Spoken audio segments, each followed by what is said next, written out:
So what's an ego death?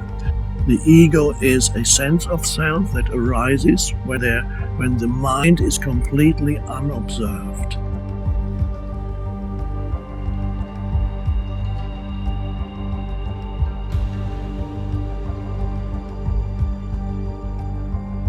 We are constantly hearing different sayings, for example, that he or she has a big ego, or this person is very humble and has no ego.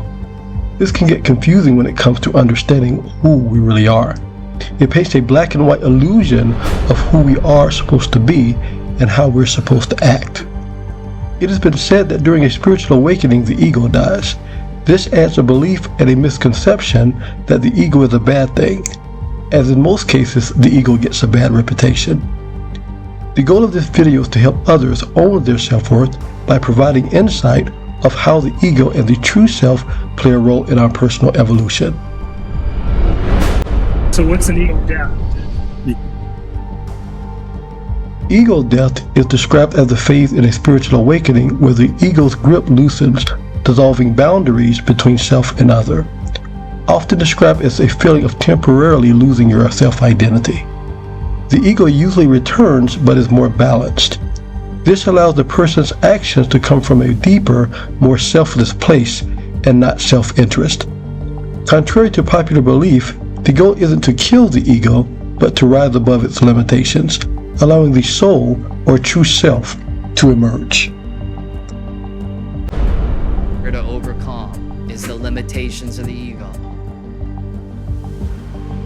Limitations of the ego are limiting belief patterns that can be influenced by our own personality traits and is greatly influenced by the teachings of society and the media. We are taught how to act, what is thought to be normal, and many of those teachings create the fear of, if I'm unique or do something outside the rules, I'm not accepted by society, therefore I should not accept myself. This mindset can work against a person that is trying to do self-improvement in any context, not just spiritual evolution. For example, if you are taught that a certain spiritual leader or even a regular person in the neighborhood was great and a great example of what is good and righteous in the world, and that we should follow that person's example, it makes us set an unrealistic goal of our own self-improvement. We naturally assume that that person has little or no issues and make little to no mistakes.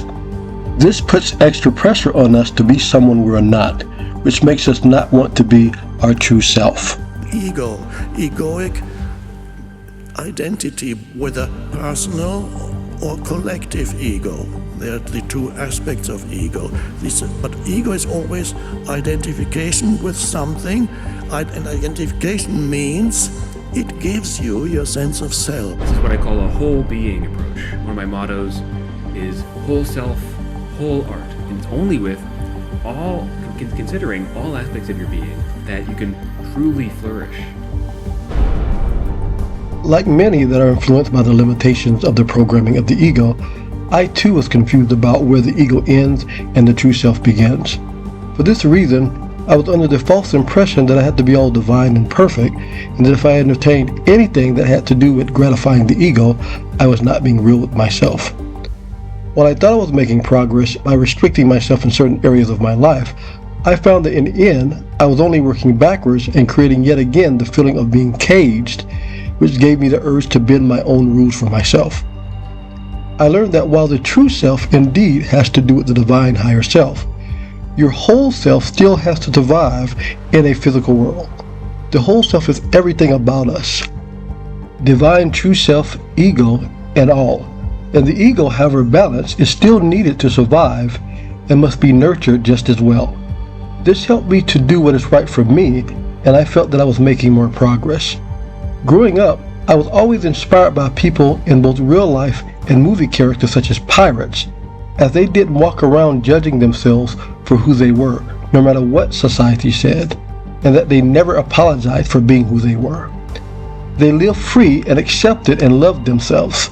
This, for me, is the very definition of being true to who you are. When was the last time you looked at yourself in the mirror and asked, am I truly living the life I want? Not the life that others expect from me, not the one that seems right in the eyes of society, but the one that genuinely resonates with my soul. Being true to yourself helps you fully express your feelings without the fear of self-judgment. It is the first step to learning to love unconditionally. As to accepting ourselves, it makes us more patient and accepting of others. Also, your life path is your own. So as long as you're not harming yourself or others, no one has the right to judge you. Being true to yourself also helps you be real about your feelings about a certain situation, be it pleasant or tough. It also helps you realize that it is cathartic to tell it like it is, or tell it like you feel it, and not keep things bottled up. It also helps you go above and beyond your current teaching that you have to be like a certain person or group or spiritual figure. Don't get me wrong, taking a few pages out of their book, if you will, is helpful, but it doesn't necessarily mean that you have to follow in their exact footsteps. Also, I learned that spirituality is not about acting like angels all the time. Sometimes you need to be unapologetically you, and that's okay too. Find out what makes you different. Don't be afraid to stand out. Wake up, jump out of bed, and be exactly who you are. We are all a little different, and that's awesome. When it comes to spiritual paths, there are different strokes for different folks. To give you some background, if you watch my video, Twin Flames, The Mirror Soul, I talk about how I met my twin flame. Even though we're on a similar journey, there is still a need for personal development in order to rise above the limitations of the ego.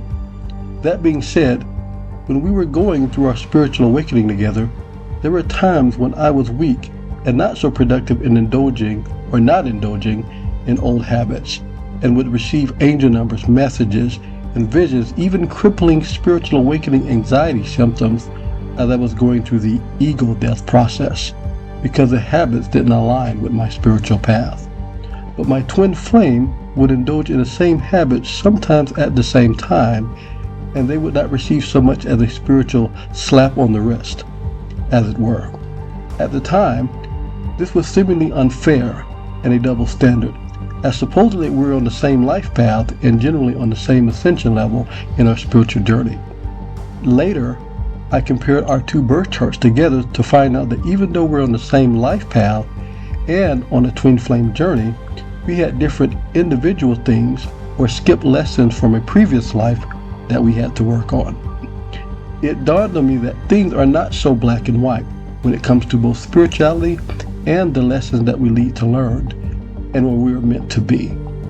And it is impossible for someone to judge another based on one's own beliefs and life experiences.